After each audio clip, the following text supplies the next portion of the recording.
Good evening, barflies and lounge lizards, and tonight we'll be discussing The Crawling Eye, aka the Trollenberg Terror, from 1958. Directed by Quentin Lawrence, who is probably best known for this very film, The Crawling Eye is a sci-fi creature feature, and it tells the story of a UN troubleshooter and a journalist as they investigate a series of strange decapitations near a resort on Mount Trollenberg in Switzerland. Though that was kind of their first mistake, putting a resort somewhere called Trollenberg. Just asking for trouble. But the two soon discover a mysterious radioactive cloud, which may or may not, but definitely is inhabited by strange telepathic and eyeball creatures. And this may or may not connect to similar events from 3 years before. The film stars Forrest Tucker as our UN troubleshooter.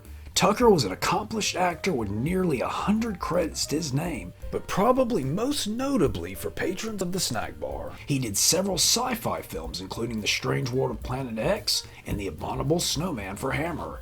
He also appeared on numerous TV shows, the most important obviously being the 1975 Ghostbusters TV series, which reunited him with F-Troop co-star Larry Storch. Next we have Lawrence Payne as the journalist who gets mixed up in all the crawly-eyed goodness. Payne would go on to feature in the Hammer film Vampire Circus, as well as playing several different characters on Doctor Who, including Johnny Ringo.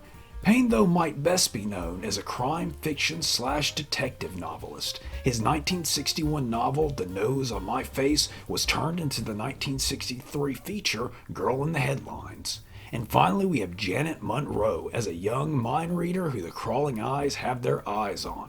Monroe didn't do a lot of genre work, but she did appear in the 1961 sci-fi film The Day the Earth Caught Fire.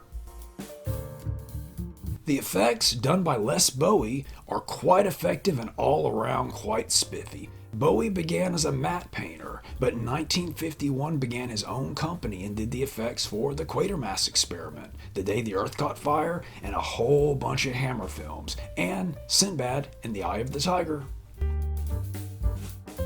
The original title of the film was actually The Trollenberg Terror. It was changed to The Crawling Eye for the US release, which strangely was released several months before the UK version, and it was cut down by almost 10 minutes. The American distributors wanted to get to that red-hot eyeball action much faster. And the film was based on a 6-part British TV serial of the same name. The Trollenberg name, that is. It featured the same director and even starred Lawrence Payne as essentially the same character. From all I've been able to find, this is a lost series, and none of it is known to still exist. The screenplay of the film was written by Jimmy Sangster, who was one of the creative forces behind Hammer Films. Upon release in the States, the film played on a double bill with The Strange World of Planet X, which was also retitled for American audiences to Cosmic Monsters, and also featured Forrest Tucker. Now time for a supposedly. But supposedly, this is one of John Carpenter's inspirations for the 1980 film The Fog. And finally, the cloud effect was achieved with a piece of cotton on a photograph of a mountain. Wacky? Nope. Horrorhand stole all the wacky and ran off to Downton Abbey with it.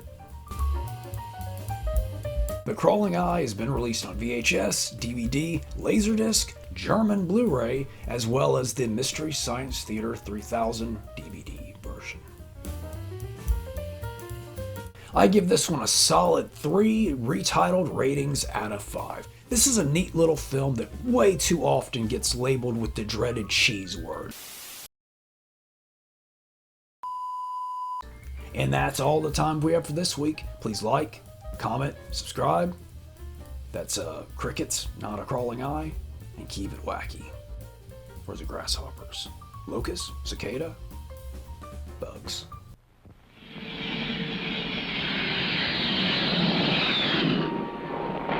Hi, this is my friend, the Grumman Tiger.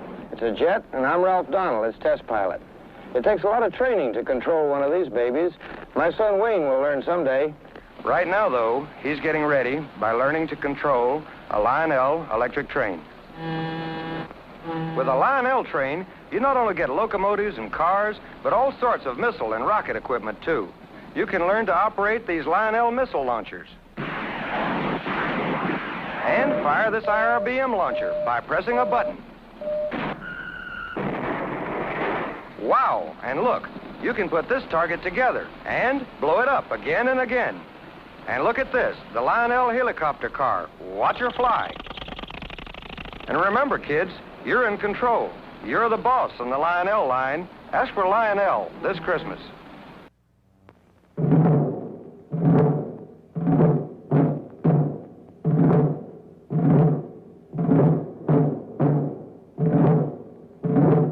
This is Tiger Joe. Gigantic. With walkie-talkie operator, machine gunner. Tiger Joe. Rugged. Powerful. Ready for battle. You command Tiger Joe with remote control.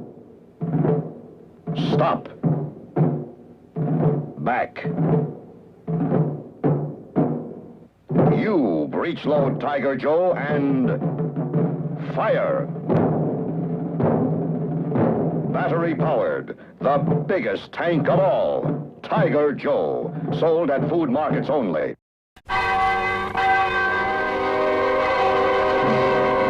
This alarm fills the night with terror. For high on a mountainside, a mysterious force of evil that fears such as no human being has ever seen before. Where there are mountains, there are always clouds. But this one remains static. On the side of the Trollenberg, it never moves. Freak of nature. A radioactive freak of nature? It strikes without warning, wreaking death and destruction too horrible to behold. A force of evil that tortures its victims and hurls them mercilessly to the brink of murder and madness.